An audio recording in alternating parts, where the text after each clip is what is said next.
Welcome back. This will be the final video on graphs for this Friday. So one of the final things to talk about are graphs in general that are quite bad. What makes a graph good versus bad? A good graph will display information in a very easy to read manner, so that you can very quickly be able to get a lot of information from it. Very quickly and easily. And in particular, humans are very good at comparing lengths. If I drew two lines on the screen, you would be able to tell me which one was longer pretty easily. However, area is often hard and confusing. If I drew a blob on one side of the screen and another blob on the other, if they weren't the same shape, you would have a hard time telling me which one is going to be bigger, which one I would have to like fill in with more paint. And to this end, a couple of types of graphs that are in general for me like not very good at displaying information in easy to read manner are called pictograms and pie charts. A pictogram displays information in a picture, and just bars and heights are much easier than having some sort of picture to try to compare to one another.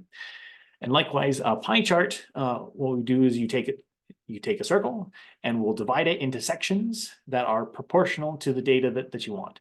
And very specifically, a pie chart should represent 100% of the data split into different percentages.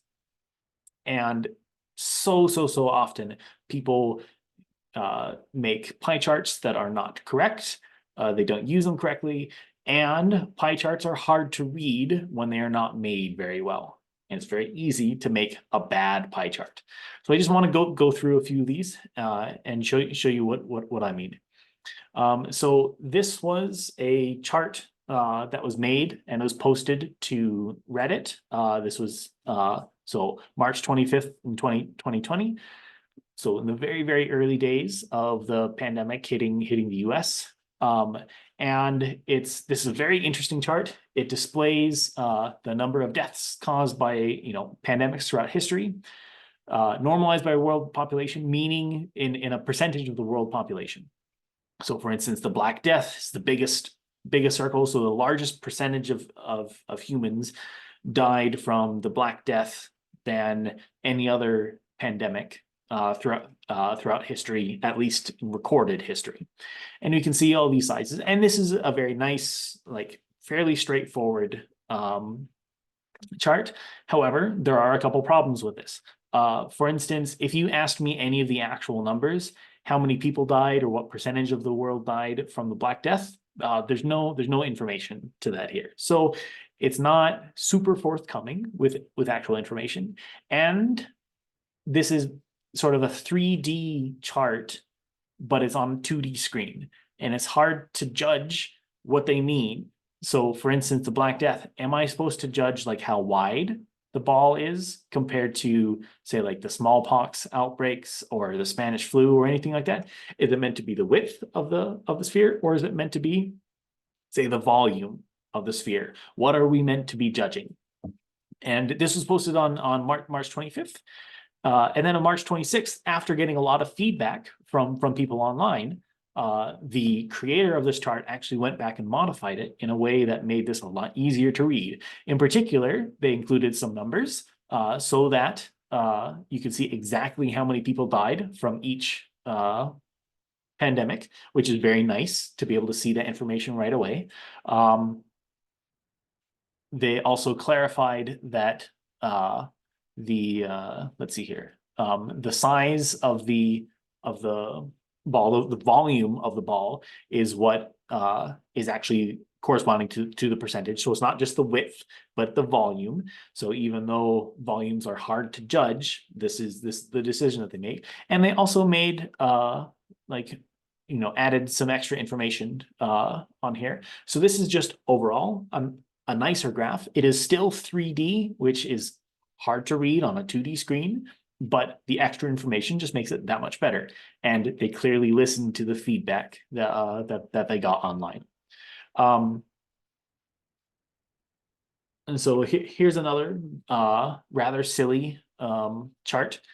So women receive 58% of college degrees today, bachelor's and master's degree conferred by females. So right away, I think what they mean is conferred onto females or women who are getting bachelor's and master's degree. And in particular, when we look at the numbers, they grow, but some of the numbers are the same, 58% and 58%, yet this picture is bigger than this one. So something doesn't seem accurate. And also 42% of what? 42% of all women, 42% of college graduates, 42%. This is very hard to know exactly what's going on. Now, this might have been part of an article where they do explain where these numbers come from, but by itself, it is hard to know exactly what these numbers are referring to. And it just really bothers me that the 258% are different sizes. If they're trying to make some accuracy here, 58% is 58%. So pie charts, I included this not because I disagree with the point of these charts, but they're using pie charts in a way that is not accurate. So things that change over time, your appearance, your weight, your wealth, this is absolutely correct. Things that don't is your worth. So 100% of the things that don't change is your worth. I would agree with the sentiment that you are worth something, and that worth is always there. It's never going to decrease. But this is pie charts are not necessarily the way to communicate. So this is just meant to be a silly slide. This will be the last slide, and this was a pie chart used on so clearly CBS News.